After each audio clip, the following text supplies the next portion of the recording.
Hello everybody, welcome back to my channel. I'm Lisa with Lisa Capen Quilts, and this is the Garden Archway Art Quilt series. This is video number 2. Last week I showed you the pattern and what all is included in the pattern, how to print off your pattern in the half size or the full size version, then how to tape your pieces together. So we've got all of that work done, and this week I thought I would really just slow down the whole process in this quilt making and show you the fabrics that I have chosen and some of the other fun stuff to assemble this quilt with and to make this art quilt. I have my fabric selection mostly picked out. I might add to it. I'll show you that in today's video. I will show you some yummy yarns that I have picked out that I might use to embellish this quilt. I'll also show you some beads that I found at Joann's that I had to have, and I'll talk about that a little bit in this video as well. But I really wanted just to show you an example of all the fabrics I have pulled to make all the pieces for this quilt. Then we're going to talk about the tool and the optional things that you are going to need or that you might want to use to assemble your pieces and put them down onto your quilt. So I'm going to go over that in today's video. And it's official. I've decided to do both the half size version and the full size version. The half size I'm going to be making on my domestic sewing machine. And the full size version, I've loaded up some fabric on the long arm, and we're going to make the whole entire quilt directly on the long arm. So I'm going to show you both of those different ways, what my plan is of approach to make both of these quilts. So that's what we're covering in today's video.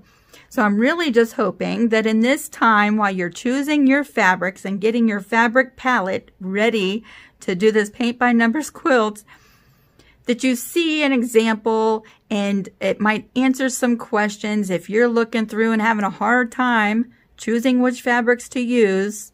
You might see what I've picked and be like, okay, that'll work, that'll work, that will work. Let me pull some of all of this and get it ready. Now, next week, we will be diving in and we will be starting to assemble our pieces. So really the fun begins next week. But I thought that this was important because I think, especially if you haven't made an art quilt before, you're extremely new, I thought that seeing all these fabrics would really put your mind at ease when it comes to picking your own fabrics. And I can't wait to show you all the other stuff I picked out too. So let's go ahead and dive in. I'm going to open up all of these yummy things and show you what I got. Oh my goodness, do I have an abundant amount of stuff to share with you today. So first, let me just start by saying I do plan on making this quilt. I've decided I'm going to make the half size quilt on my regular Juki sewing machine. And then I'm going to go ahead and make the full size version of this quilt. And this quilt will be everything constructed right on the long arm. So I'm going to bring you along for both processes and share that with you because I think you might find that interesting. So let's start with the foundation fabric for both quilts, okay? You'll need a solid piece that is larger than the quilt size by just a couple of inches, okay? And we'll be trimming off the extra bits around our finished quilt once we have the entire quilt top done. We'll make it all nice and pretty. So you just need it a couple inches bigger than whichever size quilt you are making. For the half size version of this quilt, I've decided to go with a dark charcoal gray. Okay, so this piece is one piece that I've pieced together actually.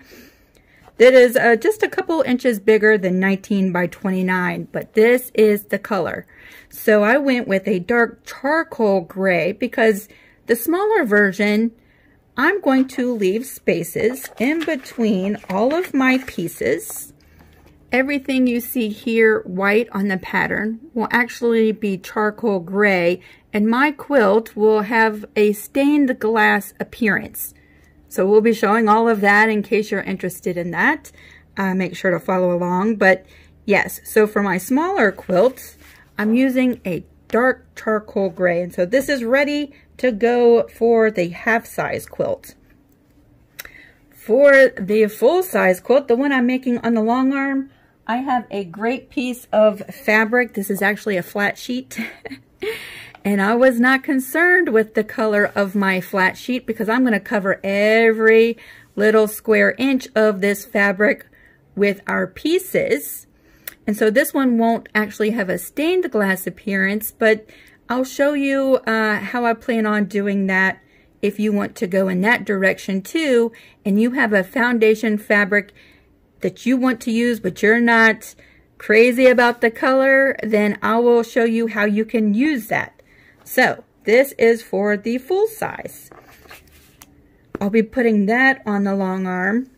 I have not decided about the backing fabric for my smaller version quilt. I haven't picked that out yet, but when I was at Joann's the other day, I did find this fabric here that I know I want to use as the backing fabric for the full-size quilt, because isn't that gorgeous? So I went ahead and got the backing fabric for my full-size version. We still have time for me to pick out a backing for the smaller one. The batting I'm going to be using is this Warm and Natural. This is the batting that I have purchased for the full-size version of this quilt. So full size, it's 38.5 by 58.5. And this crib size batting, or it's baby size, is 45 by 60. So I have just enough space to use this package as my full-size version. For the half size, I'm just going to use some scraps that I've already got from other quilting projects. So I'm not going to purchase batting for that. I'm just going to use some scraps for the smaller version.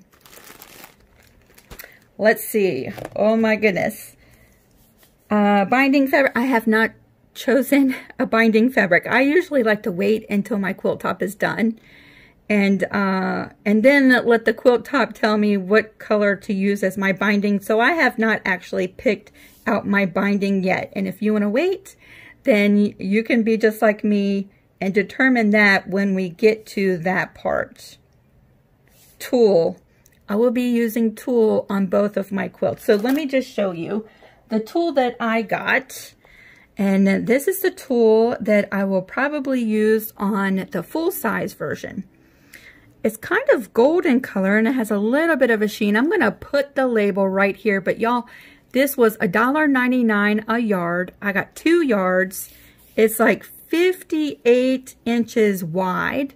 And so 2 yards of this was enough to cover the entire full-size version of this quilt. And for the smaller one, I have some scraps of tulle that I'm going to use. But let me show you. There's all different colors, but I want to show you how this pretty much disappears. I'm just going to pull one of these fabrics out real quick and give you a demonstration. So here's one of my fabrics that I've chosen. I'm going to lay this tulle right over top of that fabric. And when it is applied to the fabric, it almost disappears. And I love that. So a natural or a beige or a gold tulle works really well. A light gray, smoky gray. Yeah, there's so many different colors to choose from. But if you're in the store trying to pick out a tulle and you're not sure which one to get, just audition it right over top of your fabrics and see if it disappears. Just like that. And that's 2 layers right over top of that fabric. So this is the tulle that I'm going to use. Of course, this is optional. You don't have to use the tulle, and I'll show you ways to finish this quilt without it. Now let's get to the yummy stuff. The yummy stuff. So we are using, there's 2 pages of color swatches for the colors that I've chosen for this quilt. Of course, they're only just suggestions. Only suggestions. I want you to be free in the making of your quilt. If you want to swap out colors, that is absolutely fine. So I chose the Kona Solid color line to do the swatches, and I already had some Kona solids, and I purchased some Kona solids, but I also purchased a couple of other things, and a lot of this that I'm going to show you, I have pulled from my stash. Okay, so let me just show you my fabric selections, because I think that'll help you when you go to pull fabrics for your quilt and you're wondering, is this okay?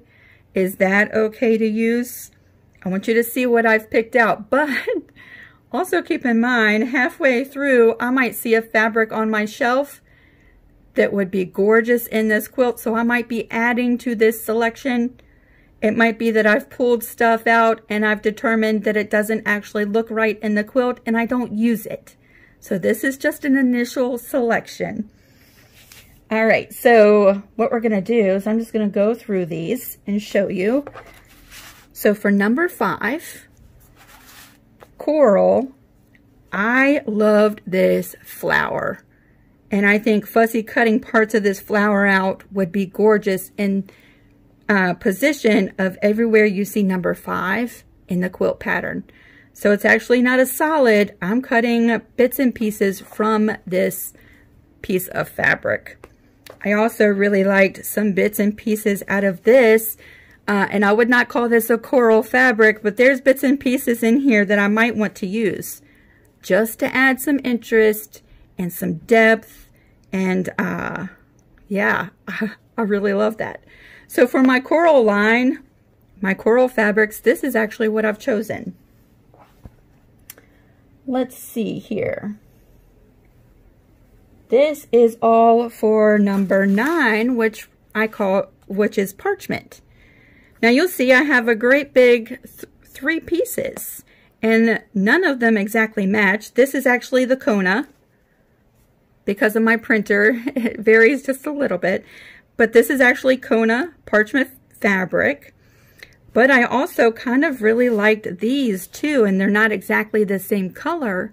But I think the more selection you use, the more interest is going to be in your quilt. So I have a selection of fabrics that I will use wherever you see 9 on the pattern. This is what I'm pulling from. Let's see, number 2 is avocado. So I was able to find some Kona avocado fabric, and that's fantastic. Number 1 is baby blue, and I just sourced this from my stash. And this is just a couple of different pieces. This is actually denim. This is a recycled denim shirt. We have some cloud fabric and some solid. And so everywhere position number 1 is, I'll be pulling from this. Number 3 is bonsai. And so I could not find any bonsai Kona solid fabric. So this is from my stash. It's a little different, but that's okay. Oh, these are also bonsai. So no, I was mistaken. I did find some. Because here we go. Nope. I'm getting ahead of myself. Number 3. All right, back up. Let's back up. Number 3 was Basil Green.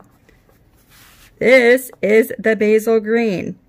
That's the one I could not find the Kona of. So this is from my stash, but I did see this in the fabric store. And it's got hints of the Basil Green in it. So I will be using these 2 fabrics for number 3. Now the bonsai. I was able to find bonsai Kona solid, and that's what this is, the bonsai. And this I had in my stash, and so it might be the same. I'm not sure. It's a little tiny bit different, but we're going to be using these for color number 4. For number 6, let me pull. I pulled 3 fabrics for number 6, and that's the chocolate brown. These are from my stash. I don't know that that's Kona. Actually, I think it was some 108 fabric I had for a quilt back that's chocolate brown. But I just have a variety of dark brown fabrics for number 6. Number 13 is on the next page. the herb. This was the hardest one for me to determine by the print, and it might just be the toner that I use. I'm not sure. I had a hard time picking fabrics for herb. So I picked these two because I could not find the Kona herb fabric in the store. I'll audition these in that place, and it might be that I use something different. Number 14 is coffee. So I chose this one for number 14. I kind of really like that. Number 15 is ash. And that was not in the fabric store, so I am using this print for number 15. Number 16 was moss, and I could not find that one either. But this is kind of gray, but in the sun it looks a little greenish gray. So I'm going to go ahead and use this for number 16. Number 7. Where's number 7? We're back on the first page. Number 7 is earth. And so I pulled these two fabrics for the earth. And then number 17, you would have thought I would have put these in order. Champagne. I was actually able to find some Kona champagne, which actually appears darker in person than the color swatch. So I pulled some from my stash as well, some different patterned fabric. And so these vary in all different shades.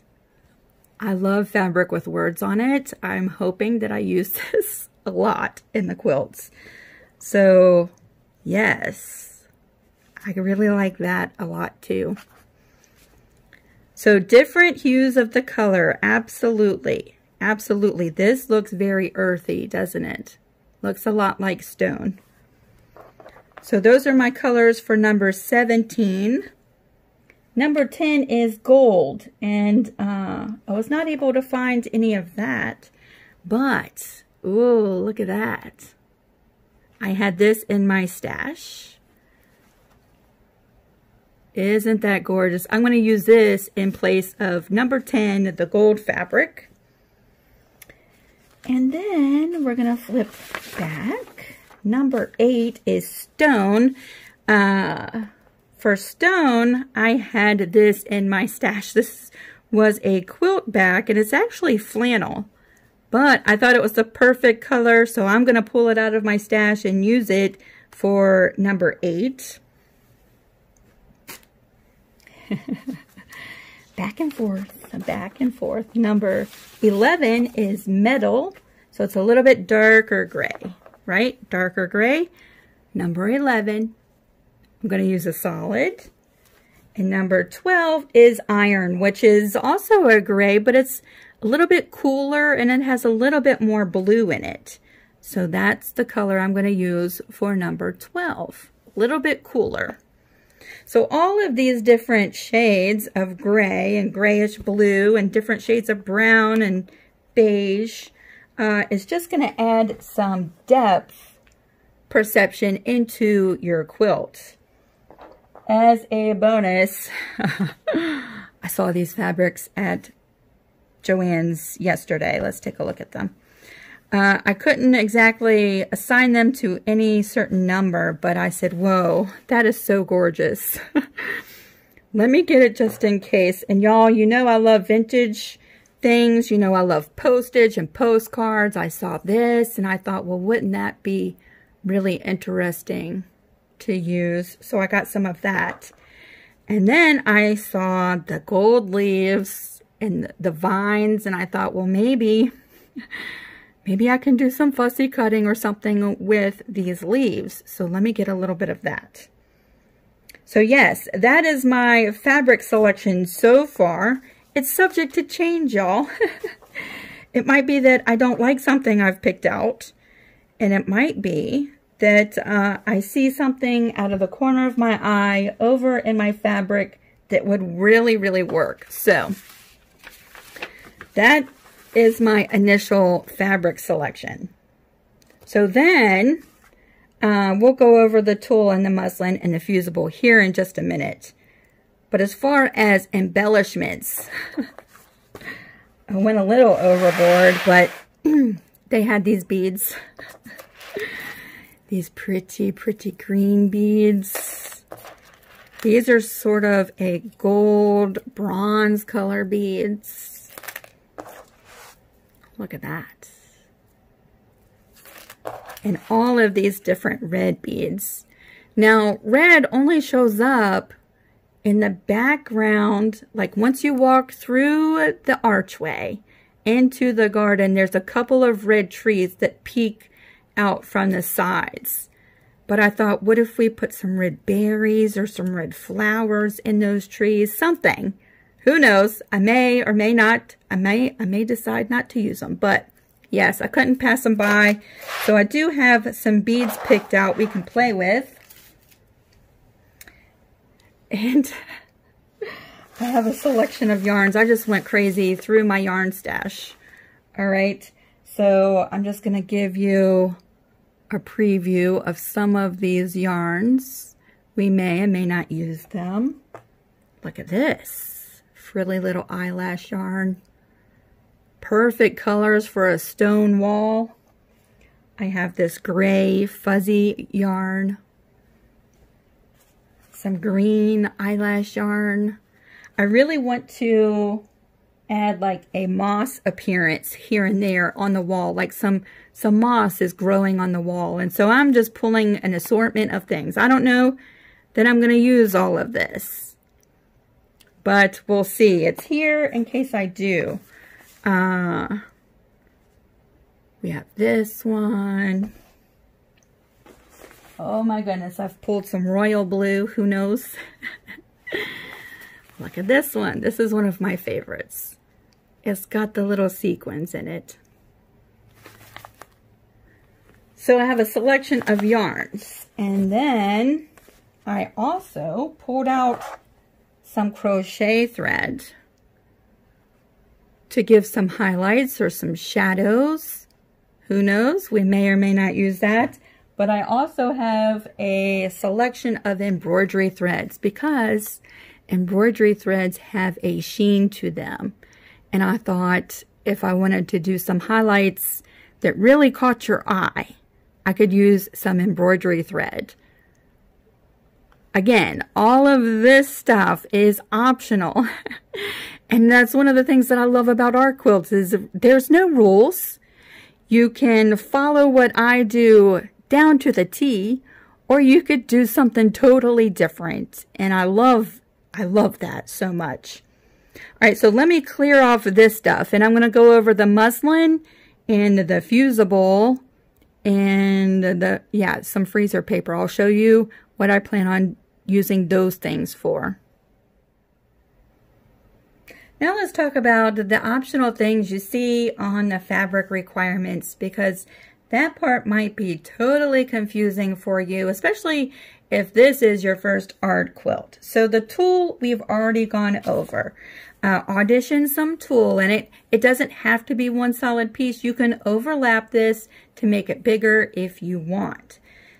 This, if you are extremely new to quilting or doing art quilts or even free motion quilting, if the thought of free motion quilting all of these pieces down is something that's going to prevent you from making this art quilt, tulle is here to save the day, okay? With the tulle, you can do as much or as little quilting in the end that you want to. We will cover the entire art quilt once we've put all of our pieces down into place with tulle. Again, that's optional if you want. But tulle will keep all of your raw edges permanently in place. You could do a simple hand quilting, some straight line quilting, some crosshatch quilting, or you could really come in here and do lots of free motion quilting if you want. So tulle is going to be really great. It's going to keep all those pieces. We can move everything around. As much or as little quilting as you want if you use the tulle.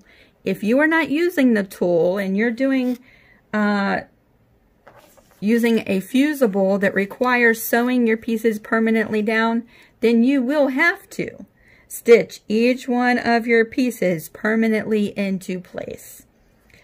I'm using the tool.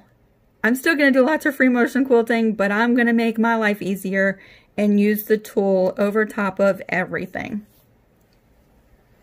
As far as creating our pieces and putting them onto the foundation fabric, there's really 3 ways that are my favorite. That doesn't mean these are the only 3 ways to do this, but these are the 3 ways that I'm going to be showing you in this series. So the first way is just by using some muslin fabric, okay? You'll see I have a selection of scrap muslin. It's all different kinds. It's all different levels of quality, and it's all scraps. And you're not going to see this. This is just going to be a tool in creating your pieces. Okay, so it does not matter the quality or the color, but you do want to be able to see through it. Okay, so if you want to create your pieces with muslin, and you can buy large amounts of muslin at a very cheap price. Again, you do not have to buy the most expensive muslin for this part. Okay, but you can buy lots of this at a much cheaper price versus a fusible. There are advantages and disadvantages to each one of the methods I'm going to show you. If you want to create your pieces with muslin, you're going to simply lay your muslin right over top of your piece. You're going to use a marker or a pen. You're not going to see your markings, and trace the outline of your piece. Go ahead and write the number on there so you don't forget which piece you're working on. There's so many pieces in this pattern. And then roughly cut out your piece, okay? Roughly cut it out. Don't cut it out on the lines yet. At this point, you are attaching all of the fabrics that you want to use for position number 11 to your muslin. You can do that with glue. You could do that with fusibles. You could pin it in place if you wanted to. You would attach it to your muslin, and then from the back side, you're ready to cut out your shape. And the muslin is actually what you would attach to your fabric foundation. So you could use the muslin. You could also, if you want to use the muslin, you could put the fabric over top of your outline and do some free motion stitching on this one piece while it's smaller, and then cut it out to the exact shape and apply that to your fabric foundation. I'll be showing you a full detailed walkthrough of that next week. So there's the muslin if you want to use that. Then we have a freezer paper, which is one of my preferred methods for doing raw edge applique. You can get this in the baking section of a lot of your grocery stores or Walmart. I'm just going to cut off a small section just to show you a short little demonstration. The freezer paper has a plastic coating on one side, so it's shiny on one side and it's dull on the other. So we're going to use the dull side to place over top of each one of your pattern pieces.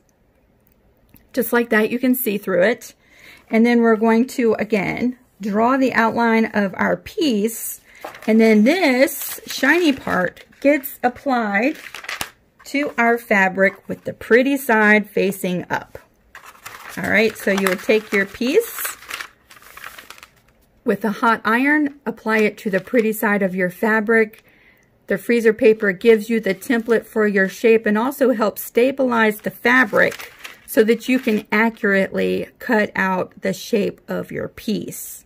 So freezer paper is a great resource for doing raw edge applique. And then you have fusibles like, let's see, Heat and Bond Light tends to be my favorite one, but there's Wonder Under and Steam a Seam. Each one of the kinds of fusibles that are out there have their own instructions, so make sure to use the instructions that come with your fusible, but I'll be using Heat and Bond Light. Heat and Bond Light on our pieces, we'll actually have to trace the pieces from the back. So you'll be taking your pattern and flipping it to the wrong side. Using a light pad or a window, you will trace your piece from the back side, because the Heat and Bond Light, unlike the freezer paper, it doesn't get adhered to the front side of your fabric. You fuse it to the wrong side, and then you cut out your piece and fuse that right down onto your fabric foundation. I know this seems like a lot of information I am packing into this video, but I thought I would just briefly describe how each one of these optional methods, how each one of them are going to work, so that if you are trying to gather your materials, you can go ahead and source what you need to get started. So here we are at the long arm. I have the backing loaded to my frame, and then I have the batting laid down, and then my flat sheet, and the flat sheet is just the foundation. We're going to cover every square inch of this fabric, so you won't actually see this color when we're finished. And I just have it pinned in place. I will base that down once I get some thread loaded onto the long arm, and once we're actually ready to start making our pieces. So what's really nice about this, even if you have a hand quilting frame, you could do it all by hand with your hand quilting frame. What's really great about this is I can load this up, and when I have a few minutes here and there, I can make some pieces and put them into place. And if I have a quilt that needs to be quilted in the meantime, I could just take this right off the frame, load the quilt that I'm doing on and get that quilted, and then pull this back and load it back onto the frame and continue working on this quilt as we go. Now for this one, the one we're doing on the long arm, I'm going to start at the top of the quilt and work my way down. For the other one, I'm going to show you here in just a second, we'll be starting at the bottom and working our way up. So it doesn't matter which direction you start with your pieces, top or from the bottom. I'm going to be doing both. But here we are for the quilt we're going to be making. This is going to be the full size on the long arm. And here we are with the fabric foundation for the smaller version of this quilt.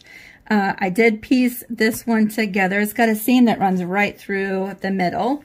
And you'll see I pressed my seam open on the back. Just press that open. It'll lay flatter if you do. And that seam is not going to make any difference being in there just like that. So if you have to piece together some pieces for this fabric foundation, that is perfectly fine. We're going to be covering that seam right up. You won't even see it. And yes, for this one, I'll be starting at the bottom of the quilt and working up as we build the pieces onto this fabric foundation. This will be our quilt top, y'all. Once we get all the pieces on here, then we create our quilt sandwich with this version. So then we would layer it with batting and a backing, and we're gonna cover it with some tulle and do some quilting. What's really cool though is if you decide to do it this way with your fabric foundation and you don't want to use the tulle, I just wanted to mention this too because I said the tulle is optional. Once you get all of your pieces onto the fabric foundation, no matter which method of transfer you decide to use to put your pieces on, if you don't want to use the tulle, but the thought of bringing a quilt sandwich with your batting and your backing, all the 3 layers over to your machine, and maneuvering the thickness of that in your sewing machine in order to quilt your pieces down, you could bring just this with your pieces all in place, no tulle on the top, and stitch all of your pieces with no batting.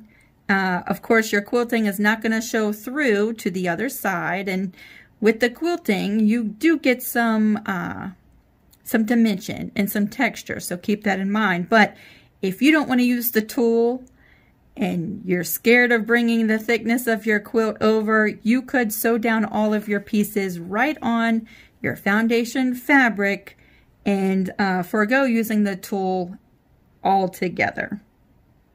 I hope I'm not being totally confusing by just throwing all of this information out there. Next week, we're actually jumping in, we're diving in, and we're going to start creating our first pieces. I will be demonstrating the freezer paper, the muslin, and the heat and bond fusible to create pieces as we dive in and start creating both the half size and the full version over on the long arm. Until then, have fun creating, y'all. If you have any questions, jump down to the comments section. I'll try to be as quick and as helpful as I can. And yes, join me over on Facebook. There's a link to my Facebook page, Lisa Capen Quilts, and there's a link to the Creative Crew group where it's really easy to share pictures of your progress over there. I look forward to hearing from you soon. And until I see you next week, have fun creating. Bye, everybody.